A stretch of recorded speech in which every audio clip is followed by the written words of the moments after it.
نحمده ونصلي على رسوله الكريم أما بعد فأعوذ بالله من الشيطان الرجيم بسم الله الرحمن الرحيم رب اشرح لي صدري ويسر لي أمري واحلل عقدة من لساني يفقهوا قولي۔ اللہ تعالیٰ کا لاکھ لاکھ شکر ہے کہ ایک بار پھر رمضان المبارک اپنی رحمتوں اور برکتوں کے ساتھ ہم پر سایہ فگن ہے۔ رمضان المبارک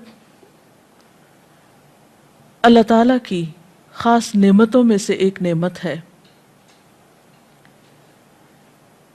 یہ وہ مبارک مہینہ ہے جس میں قرآن پاک نازل ہوا۔ تو آئیے دیکھتے ہیں کہ اس مہینے سے ہم کس کس طریقے پر فائدہ اٹھا سکتے ہیں، خصوصی طور پر ہمیں کون سے کام ایسے کرنے چاہیے کہ جس سے ہم اس مہینے سے صحیح طور پر فائدہ اٹھا سکیں۔ اگر دیکھا جائے تو ہمارا دین دو بڑے کاموں کا مجموعہ ہے۔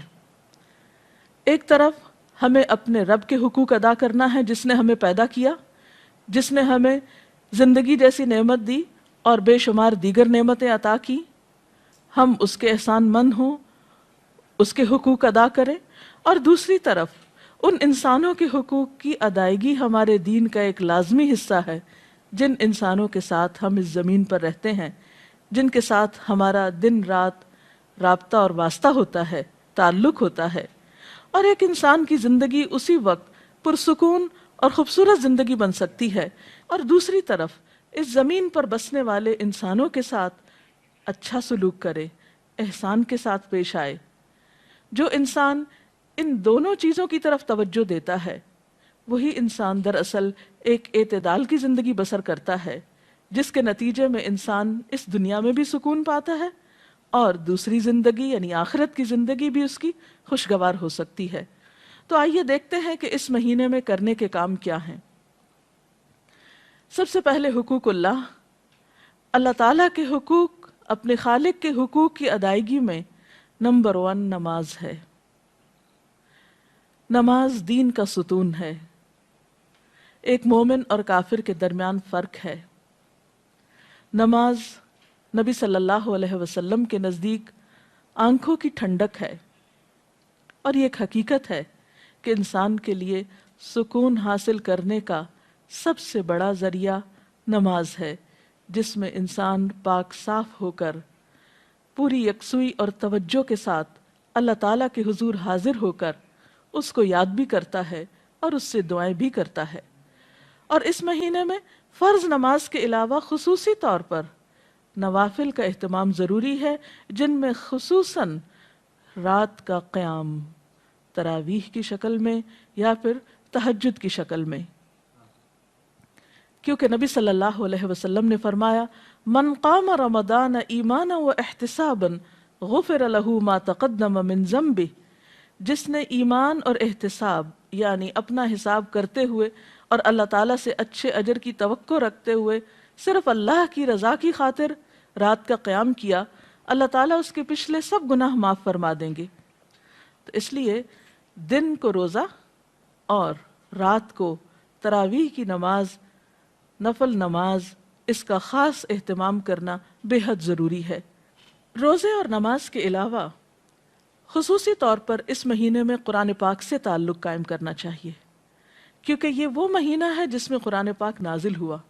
شہر رمضان الذی انزل فیہ القرآن، رمضان وہ مہینہ ہے جس میں قرآن پاک اتارا گیا ہے، لہٰذا قرآن پاک سے مختلف طریقے پر آپ تعلق قائم کر سکتے ہیں، مثلاً تلاوت کے ذریعے، رات کو تراویح میں سن کر، یعنی آپ ایسی جگہ پر تراویح پڑھیں جہاں کوئی اچھا قاری خوبصورت انداز میں قرات کرتا ہو، یعنی خود تلاوت کے علاوہ قرآن کا سننا بھی ایک عبادت ہے، اور خصوصاً نماز کے اندر اس کا پڑھنا اور سننا عام قرات سے زیادہ اجر و ثواب کا باعث ہے، کیونکہ قیامت کے دن قرآن پاک انسان کے حق میں سفارش کرے گا اور کہے گا کہ یا اللہ اس نے مجھے قیام کی حالت میں پڑھا۔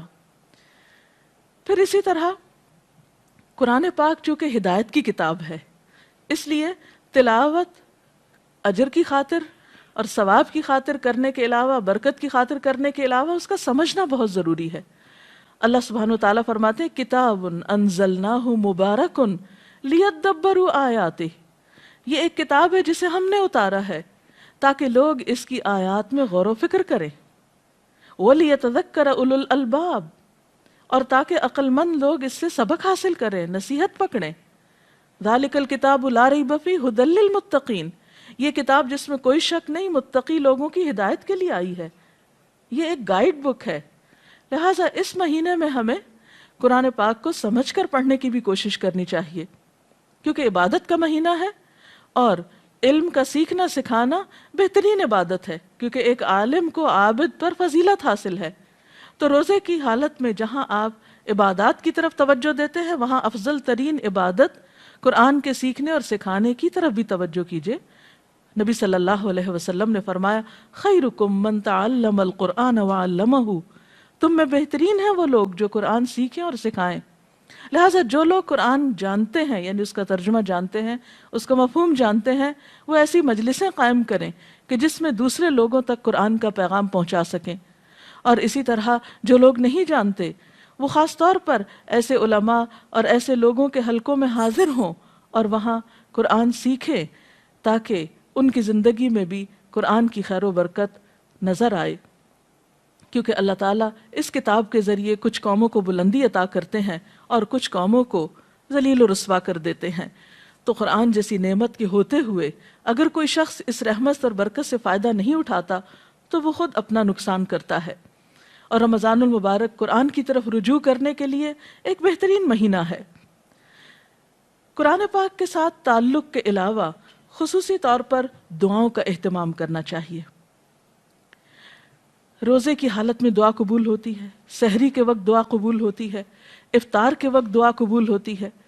ایک حدیث کا مفہوم کچھ اس طرح ہے کہ افطار کے وقت کی دعا رد نہیں کی جاتی، اس لیے خصوصی طور پر گھروں میں خواتین اپنے بچوں کو، اہل خانہ سب کو افطار سے پہلے دعا کی طرف متوجہ کریں تاکہ ان برکت کے لمحات سے فائدہ اٹھایا جائے۔ اسی طرح قرآن پاک کی تلاوت کے بعد دعا قبول ہوتی ہے، جو عام دنوں کے مقابلے میں رمضان میں زیادہ کی جاتی ہے۔ پھر اسی طرح نمازوں کے بعد، نوافل کے بعد، یعنی بہت سارے مواقع آپ کو رمضان میں ایسے ملیں گے جو دعا کی قبولیت کے ہوں گے۔ ان مواقع سے فائدہ اٹھائیے اور خوب خوب دعائیں کیجیے، اور اس میں اپنے لیے، اپنے اہل خانہ کے لیے، اپنے اہل وطن کے لیے، ملت اسلامیہ کے لیے اور دنیا بھر کے انسانوں کے لیے خوب خوب دعائیں کیجیے، کیونکہ جب انسان دوسروں کے لیے دعا کرتا ہے تو اللہ تعالیٰ اس شخص کے لیے فرشتہ مقرر کر دیتے ہیں جو آمین کہتا ہے اور ساتھ اس شخص کے لیے دعا کرتا ہے جو کسی دوسرے کے لیے دعا میں مشغول ہوتا ہے۔ اور ویسے بھی کسی کے لیے غائبانہ طور پر دعا کرنا جو ہے وہ بھی ایک قبولیت کا باعث بنتا ہے۔ اسی طرح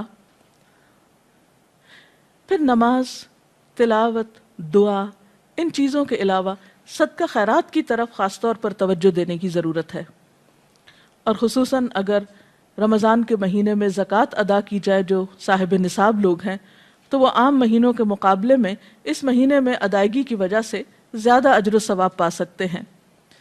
اور یاد رکھیے کہ زکوٰۃ اسلام کے فرائض میں سے ایک اہم فریضہ ہے۔ حضرت ابوبکر صدیق رضی اللہ تعالیٰ عنہ نے ان لوگوں کے خلاف اعلان جنگ کیا جو کلمہ پڑھتے تھے لیکن انہوں نے زکوٰۃ دینے سے انکار کیا تھا۔ قرآن پاک میں 82 مقامات پر نماز کے ساتھ زکوٰۃ کا ذکر بھی آیا ہے۔ یہ ایک اہم فریضہ ہے، اور یہ حقیقت ہے کہ اگر مالدار لوگ اپنے مال میں سے صحیح طور پر زکوٰۃ نکالیں تو اس ملک میں کوئی غریب نظر نہ آئے۔ یہ دوسروں کا حق ہے جو اللہ نے مالدار لوگوں کے مال کے اندر رکھ دیا ہے۔ اب ان کی آزمائش ہے کہ وہ اس حق کو حقداروں کی طرف لوٹاتے ہیں یا نہیں۔ بہرحال ان لوگوں کے لیے قرآن پاک میں سخت وعید بھی سنائی گئی کہ جو سونا چاندی جمع کرتے ہیں اور اسے اللہ کی راہ میں خرچ نہیں کرتے۔ لہٰذا اس مہینے میں اللہ تعالیٰ سے پچھلے گناہوں کی توبہ استغفار کرتے ہوئے خصوصیت کے ساتھ اپنے فرائض کی ادائیگی کی طرف توجہ دینا ضروری ہے۔ اور اسی طرح اگر حیثیت ہو، توفیق ہو تو رمضان میں اگر عمرہ کیا جائے تو وہ بھی ایک بہترین نیکی ہے۔ نبی صلی اللہ علیہ وسلم نے رمضان کے عمرے کو اپنے ساتھ حج کے برابر قرار دیا. یعنی جیسے کوئی شخص نبی صلی اللہ علیہ وسلم کی ہمراہی میں حج ادا کر رہا ہو، یعنی اتنا اجر و ثواب کا کام بتایا. پھر اسی طرح آخری عشرے کو خصوصی طور پر عبادت میں گزاریے. نبی اکرم صلی اللہ علیہ وسلم رمضان میں جہاں عبادت کرتے، یعنی پہلے 2 عشروں میں، وہاں خاص طور پر آخری عشرے میں خوب عبادت کرتے، خود بھی جاگتے، اپنے اہل خانہ کو بھی جگاتے، کیونکہ اس آخری عشرے کی راتوں میں سے ایک رات میں لیلۃ القدر ہوتی. اور جیسا کہ قرآن پاک میں آتا ہے وَمَا أَدْرَاكَ مَا لَيْلَةُ الْقَدْرِ لَيْلَةُ الْقَدْرِ خَيْرٌ مِّنْ أَلْفِ شَهْرٍ. تم کیا جانو کہ یہ لیلۃ القدر کیا ہے، یہ 1000 راتوں سے بہتر ہے. لہٰذا اس رات کی خاص طور پر تلاش کرنی چاہیے، اس کا اہتمام کرنا چاہیے. اس رات میں جو بھی شخص اللہ سے ثواب کی امید رکھتے ہوئے قیام کرے گا، اللہ تعالیٰ اس کے پچھلے سارے گناہ معاف فرما دیں گے. اور اگر توفیق ہو تو آخری عشرے میں نبی صلی اللہ علیہ وسلم کی سنت پر عمل کرتے ہوئے اعتکاف کا اہتمام بھی کرنا چاہیے. اللہ تعالیٰ سے دعا ہے کہ وہ ہمیں بہترین نیکیوں کی توفیق دے اور اس رمضان کو ہماری بخشش کا ذریعہ بنا دے اور ہمیں پچھلے گناہوں کے کفارے کی توفیق عطا کر دے. وآخر دعوانا ان الحمد للہ رب العالمین. اگر آپ میں سے کوئی آج کی اس ٹاک کے بارے میں، گفتگو کے بارے میں کوئی سوال کرنا چاہے تو یو آر ویلکم. جی آپ سوال کریں. ڈاکٹر صاحبہ، جیسا کہ ابھی آپ نے فرمایا کہ ہمارے دین میں 2 بنیادی چیزیں جو بہت اہم ہیں، وہ ان میں سے ایک حقوق اللہ اور دوسرا حقوق العباد. ان دونوں میں توازن کس طرح رکھا جا سکتا ہے؟ کیونکہ عام طور پہ دیکھا یہ گیا ہے کہ انسان ایک طرف ہو کے رہ جاتا ہے. اس کی طرف آپ کچھ وضاحت کریں گے؟ حقوق اللہ اور حقوق العباد میں توازن قائم کرنا بے حد ضروری ہے، کیونکہ اگر کوئی شخص اللہ تعالیٰ کے حقوق کو ضائع کرتا ہے، یعنی نماز روزے سے غفلت برتتا ہے اور صرف انسانوں کی خدمت کرتا ہے، تو یہ بھی کافی نہیں. کیونکہ جس کے ہم پر احسانات ہیں ہم نے اسی کا احسان نہیں مانا، تو دوسرے انسانوں پر احسان کرنا پھر کافی نہیں. اور کچھ لوگ ایسا ہیں کہ جو حقوق اللہ کی ادائیگی تو کرتے ہیں لیکن حقوق العباد سے غفلت اختیار کرتے ہیں. تو ان دونوں میں توازن کے لیے ٹائم مینجمنٹ کی بہت ضرورت ہے. اللہ تعالیٰ نے ہمارے اوپر بہت احسان فرمایا کہ ہماری عبادات کے اوقات مقرر کر دیے. مثلا نمازوں کے اوقات مقرر ہیں، روزے کے لیے ایک مہینہ مقرر ہے، حج کا وقت مقرر ہے. تو ہم دیکھتے ہیں کہ اللہ تعالیٰ نے اپنے حقوق تو بہت کم ہم پہ رکھے. دن میں 5 اوقات میں نماز جو پڑھنا ہوتی ہے وہ ان کے اوقات اس مناسب طریقے سے رکھے گئے ہیں کہ ہمارے لیے کچھ بھی بوجھ نہیں ہے. دن کا ایک بڑا حصہ صبح کا وقت کام کے لیے رکھا گیا، شام میں نمازوں کے اوقات قریب قریب ہیں لیکن اس میں بھی ادائیگی کچھ مشکل نہیں. حقیقت یہ ہے کہ نماز انسان کو ایک اسٹرینتھ دیتی ہے، قوت دیتی ہے اور اس کو مزید تیار کرتی ہے کہ وہ حقوق العباد کو اچھی طرح ادا کر سکے اور صرف اللہ کی رضا کے لیے ادا کرے. اور حقوق اللہ کی ادائیگی کے بعد انسان اپنے ذہن میں حقوق العباد کی فہرست رکھے، اس میں ان تمام افراد کی طرف توجہ رکھے جو اس کے دائرہ کار میں آتے ہیں اور ان کے لیے بھی اوقات مقرر کرے. نبی صلی اللہ علیہ وسلم کی ایک اور حدیث سے ہمیں پتہ چلتا ہے کہ آپ صلی اللہ علیہ وسلم نے ہمیں اس بات کی تعلیم دی ہے کہ ہر انسان کے پاس کچھ گھڑیاں ایسی ہوں جن میں وہ اپنے رب سے بات کرے، کچھ گھڑیاں ایسی ہوں جن میں وہ انسانوں کے حقوق ادا کرے، کچھ گھڑیاں ایسی ہوں کہ جس میں وہ سیکھنے سکھانے کا کام کرے. تو بہرحال ہمیں ان دونوں طرف ایکولی توجہ دینا ہوگی اور ان کے اوقات کی پابندی کرنا ہوگی. ہر شخص اپنی سہولت کے مطابق ایک ٹائم ٹیبل بنا سکتا ہے. ڈاکٹر صاحب، روزے کے 2 چیزیں بہت اہم ہیں، سحری کھانا اور افطار کرنا. ہم یہ دیکھتے ہیں کہ عموماً ہمارا ٹرینڈ جو ہے افطار کی طرف زیادہ جاتا ہے، اس کے اہتمام میں. کچھ سحری کی فضیلت کے بارے میں آپ ہمیں بتائیں گے؟ جی، یہ آپ نے درست فرمایا کہ عموماً ہمارے ہاں افطار کا تو بہت اہتمام کیا جاتا ہے لیکن سحری کی طرف زیادہ توجہ نہیں دی جاتی. آپ نے فرمایا سحری کیا کرو کیونکہ سحری کرنا بابرکت ہے، سحور میں برکت ہے. اور پھر ویسے بھی دیکھیے کہ سحری کے وقت دعائیں قبول ہوتی ہیں. اہل ایمان کی خصوصی صفت بتائی گئی، وَبِالْأَسْحَارِ هُمْ يَسْتَغْفِرُونَ. اس وقت انسان اگر سحری کی تیاری کے لیے اٹھتا ہے اور ساتھ ساتھ ذکر کرتا ہے مثلاً آپ کھانا لگا رہے ہیں، آپ برتن اٹھا رہے ہیں، آپ تیاری کر رہے ہیں کسی بھی طرح، ساتھ ساتھ اللہ تعالیٰ کا ذکر بھی کر سکتے ہیں اور خصوصاً استغفار کر سکتے ہیں، تو وہ موقع اور وقت جو ہے وہ بہت بابرکت ہوتا ہے. اور سحری کے ساتھ جو روزہ رکھا جاتا ہے وہ کہیں زیادہ بہتر ہے بنسبت اس روزے کے جو بغیر سحری کے رکھا جائے. میرا سوال زکوٰۃ کے بارے میں تھا کہ رمضان میں زکوٰۃ جو ہم نکالتے ہیں اس کو رمضان کے مہینے میں حساب کر کے پورے سال میں رفتہ رفتہ اسپینڈ کر سکتے ہیں یا رمضان کے مہینے میں ہی پورا نکال دینی چاہیے؟ بنیادی طور پر تو آپ زکوٰۃ اس وقت نکالیں گے جب آپ کا سال پورا ہو جائے گا، یعنی ہجری کیلنڈر کے مطابق. مثلاً اگر آپ نے محرم میں کچھ سونا خریدا جو کہ نصاب کی حد کو پہنچتا تھا، تو اس صورت میں آپ کی زکوٰۃ اگلے سال محرم کی اس تاریخ کو ڈیو ہو جائے گی، یعنی آپ کو ادا کرنا ہوگی.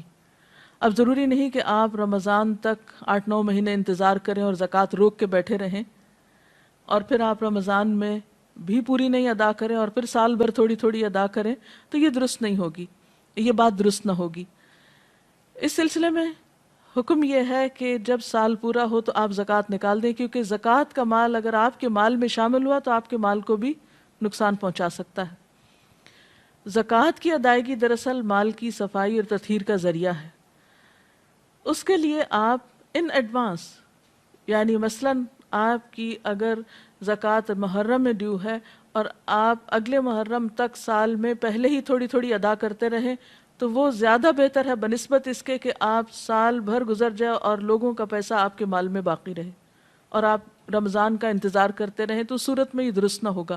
ہاں یہ ہے کہ آپ رمضان میں ان ایڈوانس زکوٰۃ دے دیں اور محرم میں جب آپ کی ڈیو ہو تو اس وقت تک آپ اپنے فریضے سے فارغ ہو چکے ہوں، تو ایسا کیا جا سکتا ہے. اس کے ساتھ ہی ہمارے آج کے پروگرام کا وقت ختم ہوتا ہے. انشاءاللہ اگلے پروگرام کے ساتھ حاضر ہوں گے.